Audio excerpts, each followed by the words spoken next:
Di sini saya akan mempresentasikan tugas imunologi saya, yaitu innate dan adaptive immunity. Sebelum itu, perkenalkan, nama saya Olivi Septiara Malatusaringgi dengan NIM 2013036 dari kelas TIFA A 2020. Pertama, ada epithelial barrier, merupakan lapisan terluar dari pertahanan tubuh kita, bisa menghasilkan keringat, cairan sekret-sekret yang dapat membunuh mikroba. Membran mukosa saluran napas ada di hidung, bersambung dengan tenggorokan, kemudian paru-paru. Di sepanjang itu, walaupun sudah masuk dalam tubuh kita, tapi ada membran mukosa, tetap kontak dengan dunia luar.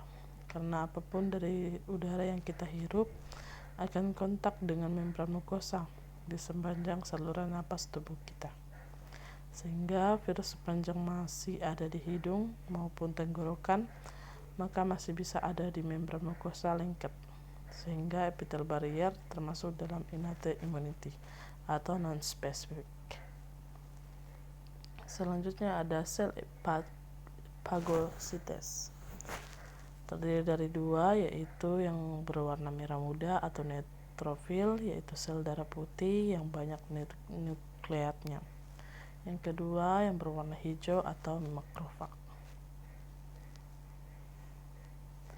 Sel dendritik berfungsi sebagai sel penyaji antigen karena dia yang nantinya akan memperantai ke sel T. Ada juga dikatakan sebagai mata-mata. Selanjutnya ada sel NK, yaitu bagian sel imun, tapi bisa saja langsung ada karena sel penyusun. Contohnya apabila ada virus yang masuk pada organ paru-paru, maka NK sel bisa langsung membunuh sel tersebut. Selanjutnya ada komplemen. Molekul komplemen ini berfungsi untuk menghancurkan mikroba. Keempat, sel tersebut bertarung sesuai dengan tugasnya, mulai dari masuknya infeksi sampai 12 jam. Setelah itu di sel dendrit dan sel makrofag akan menyeberang mencari yang namanya sel T dan sel B.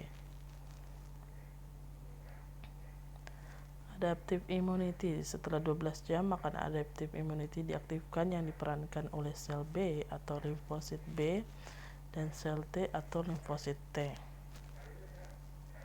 Sel B, hari pertama sampai ketiga, yaitu proses pengenalan secara langsung. Sel B mengikat musuhnya terlebih dahulu. Setelah pengenalan untuk dibuat senjata pada hari keempat, baru aktif sel B maupun sel T.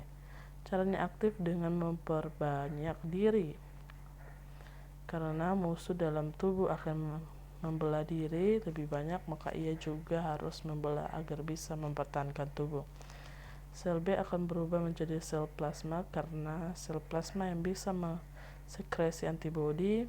Jadi antibodi dirakit dulu atau dibuat pada hari ke-7 dan ke-8 atau bahkan ke-10, baru antibodi banyak diproduksi di darah.